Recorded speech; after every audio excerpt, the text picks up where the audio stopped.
Welcome back to Nawaji Wellness Center. I'm Charity, I'm one of the co-founders, and today I'm going to give you some tips for choosing the best therapist for you. All right, tip number one, make sure your therapist is licensed. I go into the different types of licenses that you may see as you're looking for a counselor in your area in a different video and some things to watch out for. So take a look at that and be sure your counselor is licensed to practice therapy. Okay, tip number two, call this one the generalist. Not everyone is going to agree with me and how I see this, but I believe that when you are looking for a counselor, you want to choose somebody who has a background in a lot of different areas, a lot of different issues, and a lot of different tools under their belt.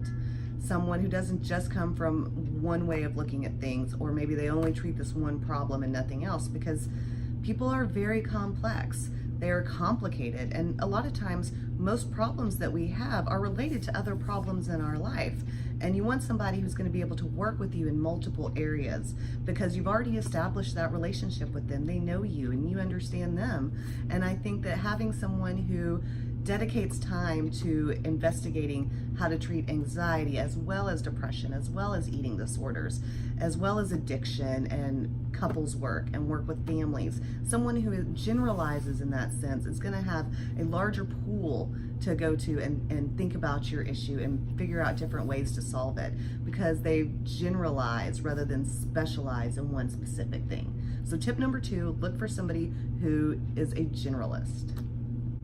Okay, this next tip is one that you can't put into effect until after you've had your first session with your therapist, because this one is all about the therapeutic relationship. Great therapy is done on a foundation of a trusting relationship between the counselor and the client. And sometimes, you're not going to click with everybody, and that's really okay.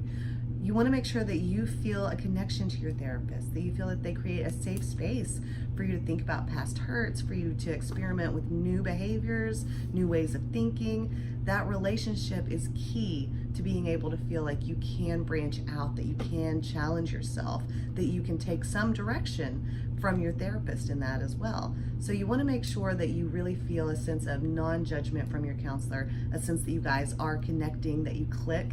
And if you're not, that's okay. It's okay to move on and look for another therapist. I know that doesn't sound ideal to have to re-experience that first session again, but really great work, all of your goals getting met, that's what you're looking for. And if that therapy relationship isn't there, it's not going to happen. So don't be afraid to move on and find a therapist that you really do click with. This last tip is connected to the previous one because that therapy relationship is so incredibly important. I really want to hammer this home. A therapist should help you understand that there is no judgment in their room. If you feel like you're being judged by your therapist, that is not a good place to be. It's not a safe place to be. You're not going to get your goals met if your therapist is judging you, or even just if you feel judged by them. So making sure that that therapy relationship is one where you feel safe and that you can trust your therapist. Watch out for things if a therapist says, do not do that or do this. There's being directive in therapy, and then there's telling clients what to do. A good therapist does not tell you what to do.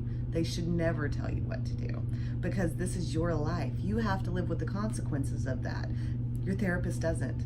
What they should be doing is helping you explore your options, helping you choose what is best for you, because ultimately you're the one that has to live with it.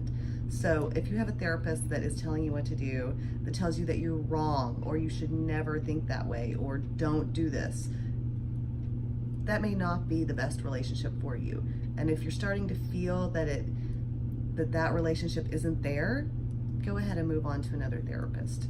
Most people in our field are kind and gentle and trusting and want the very, very best for you. And that is typically what you will find when you go to therapy.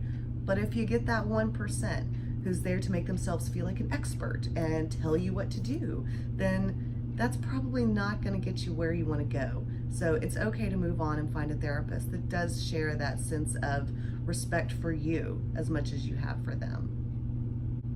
There you go. Those are just a few tips on finding a therapist that's right for you. If you're looking for a counselor or looking to start therapy, I encourage you to keep going. Make that first call. Get in for that first session. Start that relationship that could really change your life. If you know someone that is looking for counseling, pass this video along to them. Hopefully This helps them feel more comfortable and confident so they too can go in and get the support that they deserve and make the changes that they want in their life as well. Like our page, share our videos, and we will see you next time.